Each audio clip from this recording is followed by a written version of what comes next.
मन्नाथ श्री जगन्नाथ मद्गुरु श्री ही जगद्गुरु मदात्मा सर्वभूतात्मा तस्मै श्री गुरवे नमः।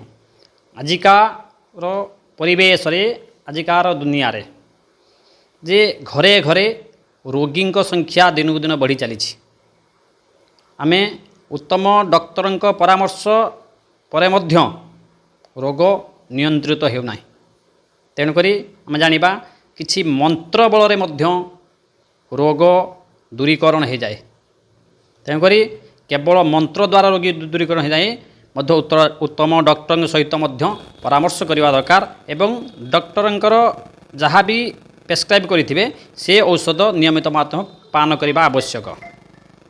आउ मंत्र मध्य अच्छी कलिजुगर रे दैवाधीन जगत सर्व मंत्राधीन च देवता से मंत्र को मध्य आप उच्चारण कले बहुत बड़ बड़ दुस्साध्य रोग मध्य दूरीकरण हो जाए।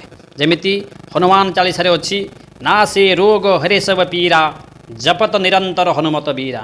जदिओ कौन बड़ रोगी कौन एक तंबा ग्लास रे जल धरी ए हनुमान चालीसा ये दुहाटा को उच्चारण करती ना से रोग हरे सब पीरा जपत निरंतर हनुमत वीरा।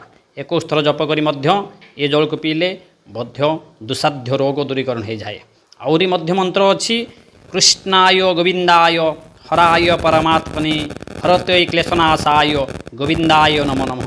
ये मध्य रूपा पात्र रे जल रखी 7टी तुलसी पत्र रखी लक्ष्मी नारायण फोटो पाखे मध्य रखिले रखी 21 थर जप करी मध्य आपण पीले बहुत दुस्साध्य रोग मध्य दूरीकरण हो जाए।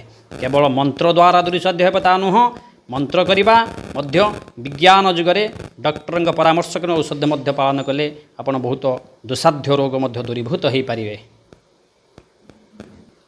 जदि आपण ए दुस्साध्य रोग अच्छी प्रत्येक सोमवार दिन शिव मंदिर रे 21टी बेलपत्र अर्पण करंतु एवं पेटजंत समस्या जहाँ अच्छी आपण बेलपत्र सेवन कले पेट समस्या दूरीभूत हुए। ओं त्रयंबकम यजामहे सुगंधिं पुष्टिवर्धनम उर्वारुकमिव बंधनात् मृत्युर्मुख्यमामृतात्। शिवंगर महामृत्युंजय मंत्र जप करी मध्य बेलपत्र खाइले पेटजंत समस्या मध्य दूरीभूत हो जाए। जदि आपन को ठंडा काश कफ ठंडाजंत रोग अच्छी आपण 7टी तुलसी पत्र आनिकी जदि आपण ओं नम भगवते वासुदेवाय ओं नम भगवते वासुदेवाय 21 थर जप करी आपन जदि प्रत्येक 21टी तुलसी पत्र खाऊँच आपन ठंडा कफ जंत समस्या जहाँ भी रोग अच्छी ठंडाजंत रोग मध्य ये तुलसी पत्र मध्य हो जाए।